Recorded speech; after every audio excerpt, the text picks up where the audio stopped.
Sæsonen er ikke over endnu, men det er tid til en kort opfølgning, hvor vi også til sidst har vigtigt nyt om salgsarbejdet.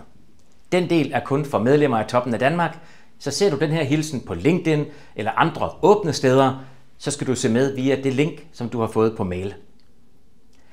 Der har som bekendt ikke været et normalt år siden 2019, og i år har også vist sig at være temmelig uforudsigeligt. Mange kom godt fra start, med en fin belægning i begyndelsen af året og et godt salg i første kvartal. Men i juni kom der flere steder grus i maskineriet, og der var eksempler i juni på, at bookingerne nærmest stoppede helt i op til 14 dage. Der satte vi en ekstra indsats i gang med PR-aktiviteter og ekstra markedsføring. Og på trods af en alt for våd og regnfuld sæson, så kom der gang i julen igen, og de fleste medlemmer melder om en fornuftig højsæson. Sommeren begyndte i Skagen med årets Sankt Hans, som var rigtig godt besøgt med masser af glade gæster. Vi havde også selv en lille hyggelig reception i begyndelsen af juli, hvor vi markerede vores flytning tilbage til Vester Strandvej, og vi er rigtig glade for, at så mange valgte at være med. Årets Skagen Festival havde måske ikke været med sig, men de havde til gengæld publikum med sig. Her emmede byen af liv og godt humør. Det samme var tilfældet i uge 29, som igen i år var et stort tilløbsstykke. Og apropos uge 29, så var det også en af de ting, der fyldte i vores pressearbejde hen over sommeren.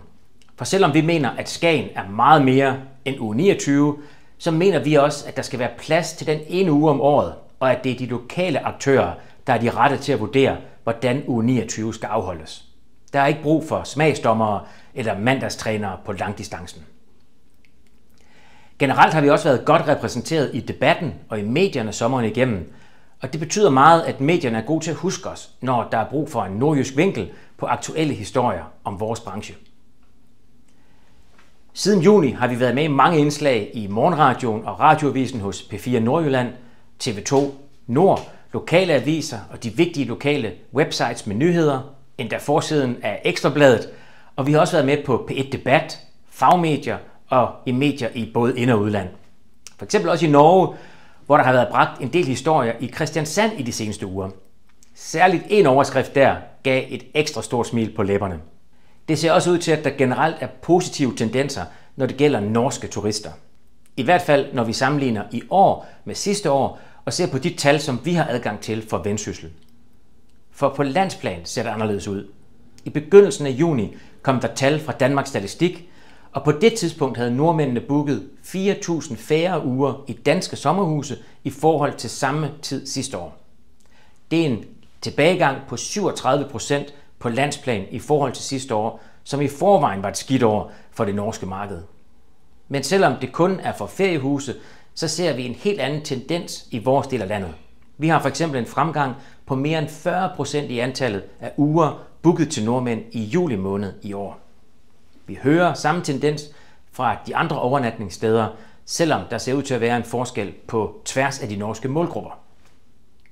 Igen også en tak til alle de medlemmer, der har været med til at bakke op om den ekstra Norges-kampagne, der blev kørt i efteråret og tidligt i år, som ser ud til at have haft en vis effekt. Krydstogtskibene, de har også givet masser af besøg i år, og vi er glade for, at sæsonen næste år er spredt endnu mere ud.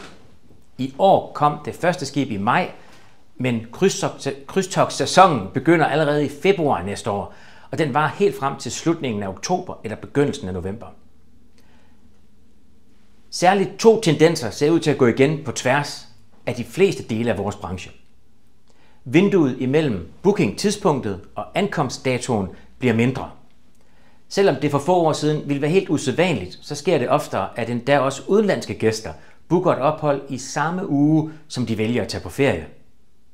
Derfor er det også ekstra godt at gennemgå bookingsystemerne en ekstra gang. Der er steder rundt omkring, hvor man af praktiske årsager har sat en buffer ind i bookingsystemet, så man for eksempel som gæst ikke kan booke et ophold online et bestemt antal timer eller endda dage inden ankomsten. Eller at nogle salgskanaler er blokeret i en karensperiode op til ankomsten. Der er også restauranter for eksempel, der af praktiske årsager ikke lader gæsterne booke bord online, for eksempel en time inden ankomsten, eller at man skal booke bord senest 2, 3 eller 4 timer, inden man ønsker at ankomme til restauranten. Men ved gæsterne det? Eller ser de blot, at der ikke er noget ledigt at booke? Den del er værd at se på, specielt hvis man er den gruppe, der har gæster med præference for at booke helt op til tæt på ankomsten. En anden tendens er øget effekt af konkrete produkter. Den kender vi fra restauranter, hvor køkkenchefen ofte vil sige til marketingchefen, at det er meget lettere at skrive dagens fisk i annoncen eller i menukortet, for så kan vi jo altid ændre det. Men det har bare langt større effekt at kunne fortælle, at det i dag er den her konkrete fisk, der er på menuen, i stedet for at skrive dagens fisk. Og fås den konkrete menu kun i dag, eller i den her weekend, eller i den her uge, så er der måske også en grund til at køre efter at få den. Det er en tendens, der går igen på tværs af brancher, hvor man ser, at f.eks. konkrete ophold, temaer osv. med en konkret dato eller en begrænset periode har bedre tiltrækningskraft.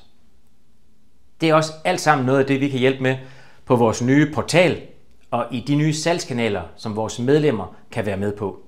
Det er baseret på No Cure, No Pay, som man kalder det, og det kan du høre meget mere om, hvis du er medlem af Toppen af Danmark og har fået linket til den her video på mail.